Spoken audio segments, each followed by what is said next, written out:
안녕하십니까. 오늘은 이달이라는 시인의 산사 한번 읽어보도록 하겠습니다. 산사. 사제 백운 중 백운 승불소라. 갱내 문시계하니 만학 송화로라. 산사죠, 산사.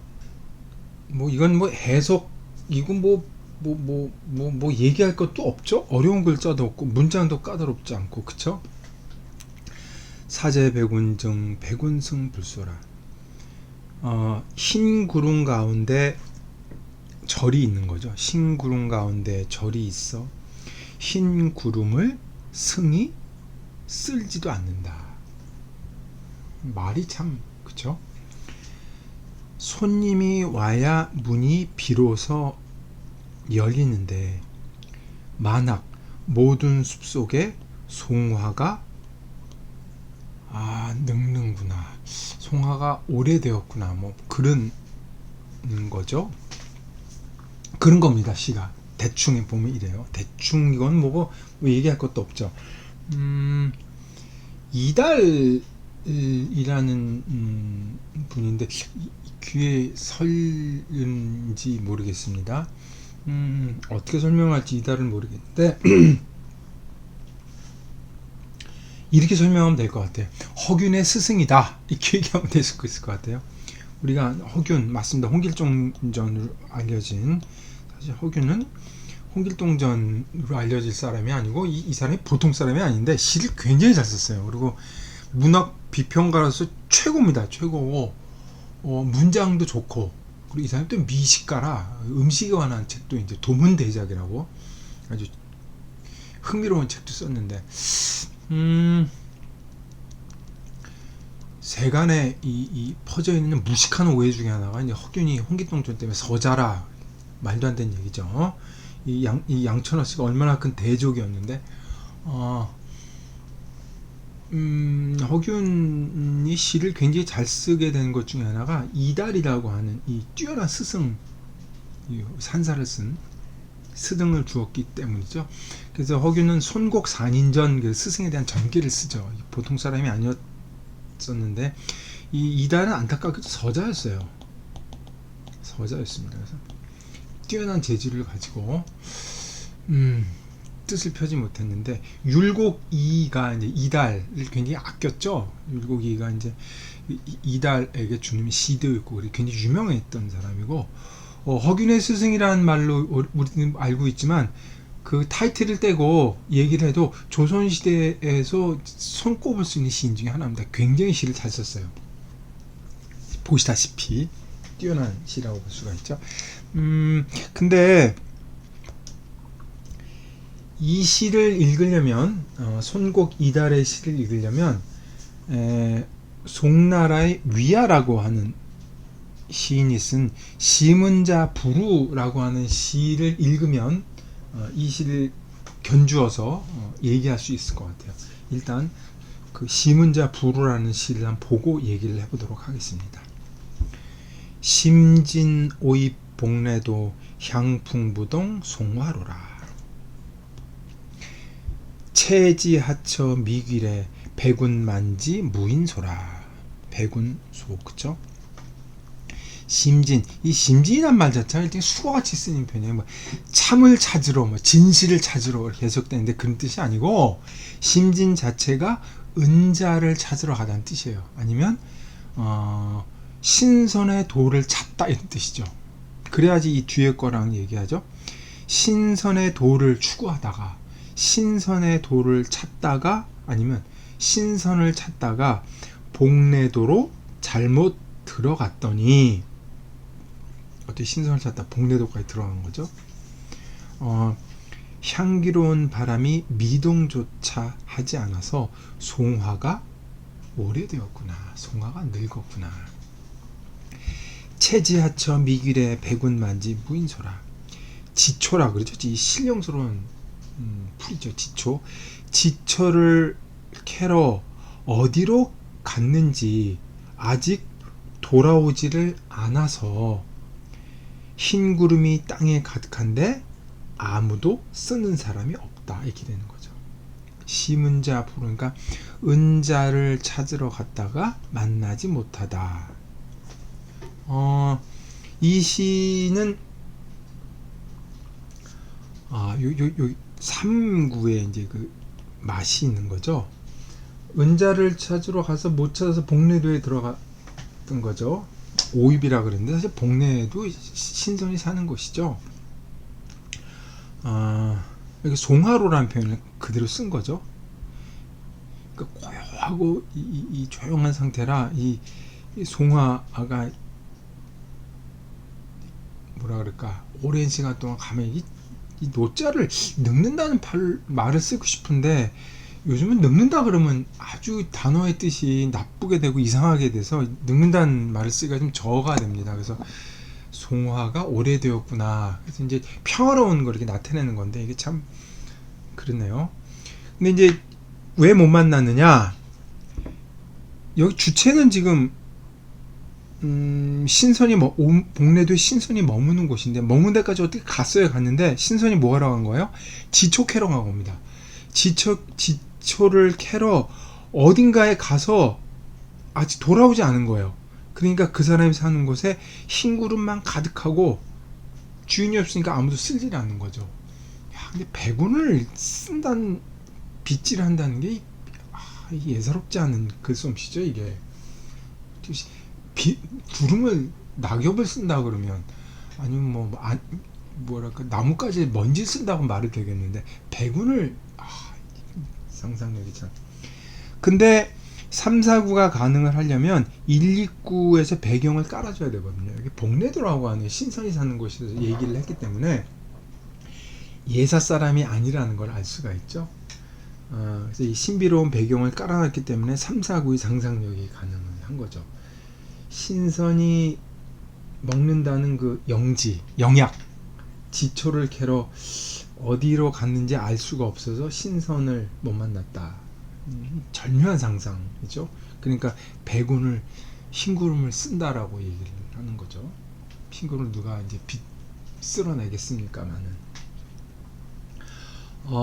위야라는 사람은 송나라 초기 이때 사람이죠. 이 사람에 대한 연보를 보다 보면 송나라 조광윤이 송나라를 건국한 해에 태어났다고 돼 있어요. 그래서 완전 송나라 초기 때 사람이라 송나라가 비교적 안정된 시기를 보낸 사람이죠.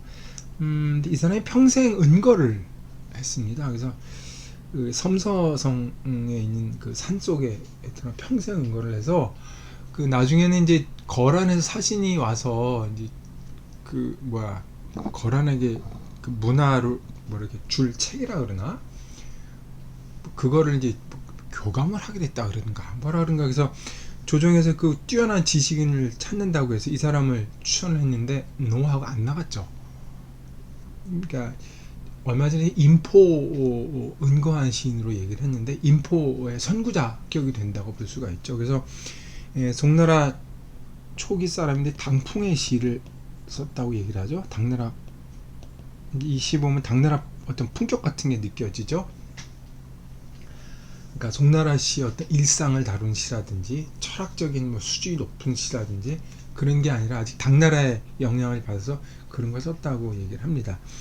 평생 은거한 사람답게 시가 그런 느낌이 들어가 있죠.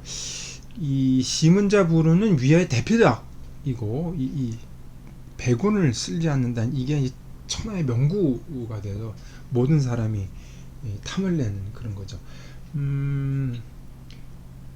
여기는 도가적 상상력이 이제 작동을 하는 거죠. 도가적 상상력, 은거를 했고 중국에서는 도가적 상상력이 호소력이 크고 신선하면 그거를 연장시키니까 요 상상력으로 시를 지탱하고 있고 은자랑 임자 딱 맞는 거죠.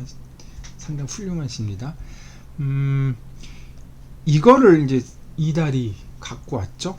그래서 백운 불소 얘기 나오고 송화로, 그러니까 거의 뭐 요즘 말로 하면 이건 뭐 카피한 거 아니야 얘기할 정도로 이 시의 영향이 짙은데 그렇게만 볼 거는 또 아니죠. 첫째, 왜 아니냐? 송나라 때 중국 사람들, 그러니까 송나라라고 하는 그 사람들은 이제 도가적 상상력을 얘기를 했는데 한국에서는 도가적 상상력이 낯설 수가 있죠. 그래서 어떻게 했습니까? 그래서는 불교적 감각으로 바꿨죠.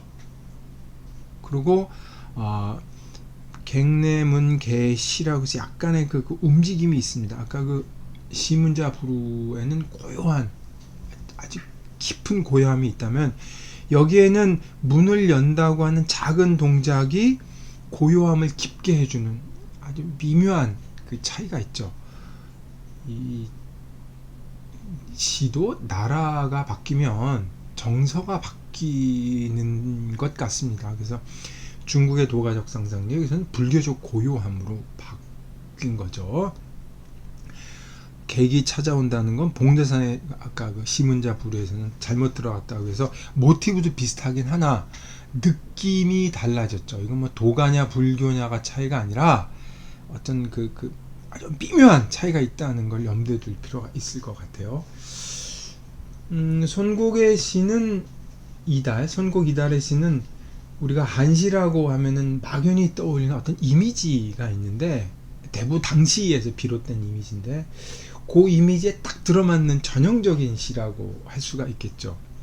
그러나 보기보다 이게 만만한 시가 아니에요.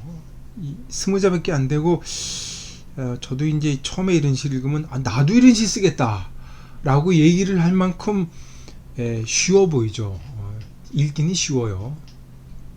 그 정도로 시건방을 떨게 될 정도로 만만해 보이고 어려운 글자도 없으니까 그러는데 이미지가 굉장히 아름답죠. 고요하고 깊이가 있고 근데 절대 쉽게 쓸 수 있는 시가 아닙니다. 제가 장담컨대 아까 말씀을 드렸습니다만은 문이 열리고 사람이 있는데도 없는 듯한 움직임조차 고요함을 깨트리는 게 아니라 고요함을 더하는 이 무심한 경지가 여기는 있거든요. 사실 무심한 경지가 있는데 이 무심한 경지가 시인들이 아주 탐내는 경지인데 이게 쉽게 도달이 안 돼요. 간단한 것 같은데 참 그렇죠. 이게 이제 그 위아의 시를 염두에 뒀다고 했지만 위아의 시는 관념적 상상이 아니란 걸 반드시 염두에 둬야 되고 이달도 이 관념이 아니라는 걸 인지를 분명히 알고 있었기 때문에 그 맛을 느낄 수가 있었던 거죠. 그래서 그 시를 이렇게 본받아서 호응을 한 거라고 볼 수 있죠. 그 근대문학은 일종의 독창성, 오리지널리티를 강조를 하는데 그 전통에는 그 오리지널리티라는 게 이게 뭐라 그럴까 꼬온 어제 듣도 못한 놈들이라는 뭐라 그럴까 미학적인 관점에서 달리하기 때문에 그 독창성의 관점에서 보면 안 됩니다. 전통하고 어떻게 접속이 되느냐, 옛 것을 어떻게 잘 수용을 하고 있냐는 관점이 옛날에 더 중요하기 때문에 그 관점을 염두에 둘 필요가 있겠습니다. 여기 이제 이달이라는 사람의 그 평생에 비추어서 얘기를 해보면 세상사의 혼란과 어지러움이 있죠. 그리고 이제 뛰어난 능력을 갖췄음에도 불구하고 그거를 간직한 채로 고요한 세상에 들어간다는 것, 뭐 요즘 말로 뭐 은거나 해야지, 뭐 자연 속에 살아야지 라는 게 말처럼 쉬운 게 아니죠. 그런 게 말처럼 쉬우면 시가 이렇게 함부로 쉽게 쓰여질 물건이 아니에요. 이런 시를 쓴다는 건 그만큼 마음이 고요하고 이 담백한 경지로 들어가야 되는데 그게 이렇게 머릿속의 상상만으로 아니면 입으로 내뱉는 것만으로 되는 게 아니기 때문에 이런 시가 이렇게 쉽지 않다는 걸 말씀드리고 싶습니다. 시를 읽고서 정리하도록 하겠습니다. 산사 사제 백운 중 백운 승불소라 갱내문식의 만악 송화로라 흰 구름 가운데 절이 있어 중은 흰 구름을 쓸지도 않는다. 객이 와야 문이 처음 열려 온 계곡엔 송화가 오래되었구나. 위아의 시문자 부루도 보겠습니다. 시문자 부루.